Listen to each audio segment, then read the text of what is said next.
ദേവൂട്ടിക്കൊപ്പം വരികയാണ് അമ്മേ മൂകാംബികെ. നവംബർ 24 മുതൽ എല്ലാ ദിവസവും രാത്രി 8:30 നമ്മുടെ സ്വന്തം സൂര്യ ടിവിയിൽ. അപ്പൊ ഇവളെയും മോളെയും കാണാൻ താല്പര്യമില്ലാതെയാണ് കിരീട്ടൻ രക്ഷപ്പെട്ടത്. അതായത് മഞ്ജുവിനോട് കിരീട്ടിന് പഴയ സ്നേഹമൊന്നുമില്ല. എല്ലാം എന്റെ വഴിക്ക് വന്നു തുടങ്ങി.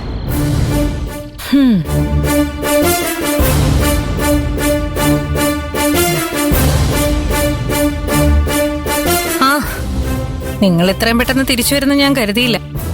അങ്ങനെ ചിന്തിക്കാൻ എന്താണാവോ കാരണം? അല്ല, കഴിഞ്ഞ തവണ ഇവിടെ വെച്ച് നടന്നതെല്ലാം അത്ര പെട്ടെന്ന് മറക്കാൻ പറ്റില്ലല്ലോ. അഭി നമ്മളെയൊക്കെ കൊല്ലാൻ നോക്കിയതും നിങ്ങളെ രക്ഷിക്കാൻ ഞാൻ അവനെ... മതി മോള് അച്ഛമ്മയുടെ അടുത്തേക്ക് ചെല്ല. ഒരു കുട്ടിയുടെ മുന്നിൽ എന്തൊക്കെ പറയണം എന്തൊക്കെ പറയരുത് എന്ന് ഒരു ബോധമില്ലേ? വലിയ ക്രെഡിറ്റ് ആയിട്ട് പറയാൻ പറ്റിയ കാര്യമാണല്ലോ ഒരാളെ കൊന്നത്. ഞാനെന്നങ്ങനെ ചെയ്തില്ലായിരുന്നെങ്കിൽ ഈ ഡയലോഗ് അടിക്കാൻ നീ ഇവിടെ ഉണ്ടാവില്ലായിരുന്നു. ഇത് വീടിന് തീയിട്ടവൻ തന്നെ ഫയർഫോഴ്സിനെ വിളിച്ചു എന്ന് പറയുന്ന പോലെയുണ്ട്. ഗിരിയേട്ടൻ കൃത്യസമയത്ത് വന്നില്ലായിരുന്നെങ്കിൽ അഭി ഞങ്ങളെ കൊല്ലുന്നത് കണ്ടിട്ട് അവനെ തീർക്കാനായിരുന്നില്ലേ നിന്റെ പ്ലാൻ? അതിന് നിന്റെ അടുത്ത് തെളിവ് വല്ലതുണ്ടോ? ഉണ്ടായിരുന്നെങ്കിലേ നിന്നെ സെല്ലില് തലകീഴായിട്ട് കെട്ടിത്തൂക്കി മരണ അടി അടിച്ചാനെ.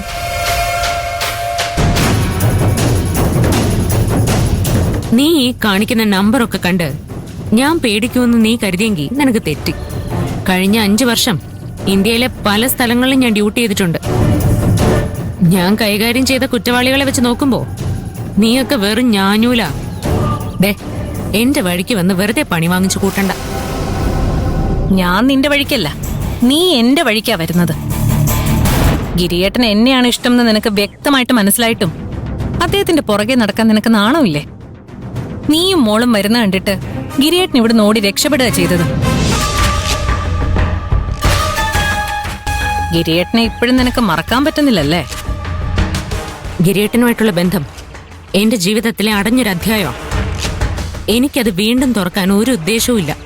നിന്റെ വാക്കും പ്രവൃത്തിയും തമ്മിൽ ഒരു ബന്ധവുമില്ല മഞ്ജു. ഗിരിയേട്ടനെ മറന്നെങ്കിൽ പിന്നെ എന്തിനാ വീണ്ടും വീണ്ടും ഈ വീട്ടിലേക്ക് വരുന്നത്? ഞാൻ വരുന്നത് അമ്മയ്ക്ക് വേണ്ടിയാ. അമ്മയുടെ കാര്യത്തിൽ നിനക്ക് എന്തേലും താല്പര്യമുണ്ടെന്ന് മാത്രം നീ പറയരുത്. അതിനേക്കാളും വലിയ തമാശ ഉണ്ടാവില്ല. നീ നാട് വിട്ടു പോയതിന്റെ വിഷമത്തിലാ അമ്മ കിടപ്പിലായത്. പേരക്കുട്ടിയെ കാണണമെന്ന് അമ്മ എത്രമാത്രം ആഗ്രഹിച്ചിരുന്നു എന്ന് അറിയാവുന്ന നിനക്ക് എങ്ങനെ അങ്ങനൊരു ക്രൂരത ചെയ്യാൻ തോന്നിയത്? എന്നിട്ട് വലിയ നന്മമരമായിട്ട് അഭിനയിക്കുന്നു. അമ്മ ഈ അവസ്ഥയിലാക്കിയിട്ട് നീ പോയില്ലേ? കഴിഞ്ഞ 5 വർഷമായിട്ട് അമ്മയെ പൊന്നുപോലെ നോക്കിയതേ ഞാനാ. എന്നിട്ടിപ്പോ നീ മോളുടെ കൂടെ അമ്മയെ കാണാൻ വരുമ്പോ നിന്നെ തലയിലെടുത്ത് വെക്കണോ ഞാൻ? അമ്മയ്ക്ക് സംഭവിച്ചതിൽ എനിക്ക് ഒരുപാട് കുറ്റബോധമുണ്ട്. ഇങ്ങനെയൊക്കെ സംഭവിക്കുന്ന ഞാൻ സ്വപ്നത്തിൽ പോലും കരുതിയില്ല. ഞാനില്ലാത്ത സാഹചര്യത്തിൽ നീ അമ്മയെ നോക്കിയത് വലിയ കാര്യം തന്നെയാണ്. ഇതൊക്കെ അറിയാമെങ്കിലേ ഇനിയെങ്കിലും ഈ വീട്ടിലേക്ക് വലിഞ്ഞു കയറി വരുന്നത് നിർത്തിക്കൂടെ? ഈ വീട്ടിലേക്ക് വലിഞ്ഞു കയറി വന്നത് ആരാണെന്ന് ഈ നാട്ടുകാർക്ക് മുഴുവനും അറിയാം. ഞാൻ ഈ വീട്ടിൽ നിന്ന് പോവാനും ഈ കുടുംബം തകരാനും അമ്മ ഈ അവസ്ഥയിലാവാനും എല്ലാത്തിനും കാരണക്കാരി നീയാണ്. നിന്നെ ഈ വീട്ടിൽ കയറ്റിയതാ ഞാൻ ചെയ്ത തെറ്റ്.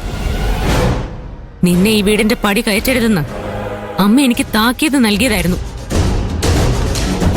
അന്ന് ഞാനത് കേൾക്കാത്തതിലാ എനിക്ക് കുറ്റബോധം. നീ അമ്മയെ നന്നായിട്ട് നോക്കുന്നോണ്ട് മാത്രമാ ഞാൻ നിന്നെ ലക്ഷ്യം വെക്കാത്തത്. ഇല്ലെങ്കിൽ എന്റെ കുടുംബം തകർത്തതിന് നിന്നെ ഞാൻ വെറുതെ വിടില്ലായിരുന്നു. നീ എന്നെ ഭീഷണിപ്പെടുത്തിയിട്ട് ഒരു കാര്യവുമില്ല.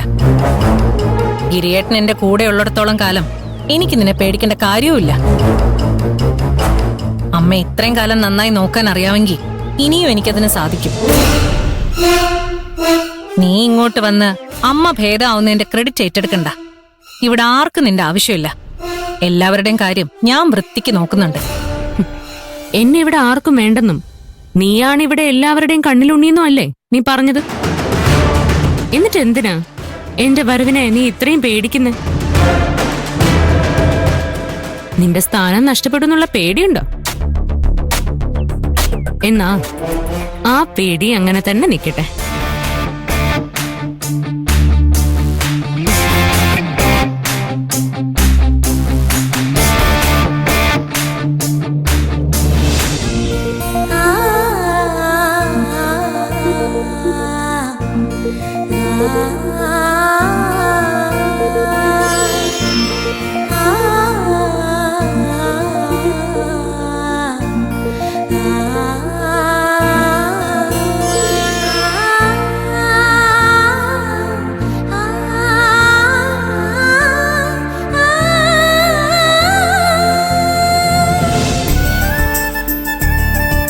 അടിപൊളിയായിട്ടുണ്ടല്ലേ?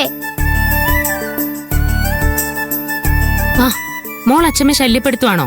ഏയ്, ഞാൻ അച്ഛമ്മയെ കുറച്ചുകൂടി സുന്ദരിയാക്കിയല്ലേ. ഇതെങ്ങനെയുണ്ട്? സ്റ്റൈലായിട്ടില്ലേ?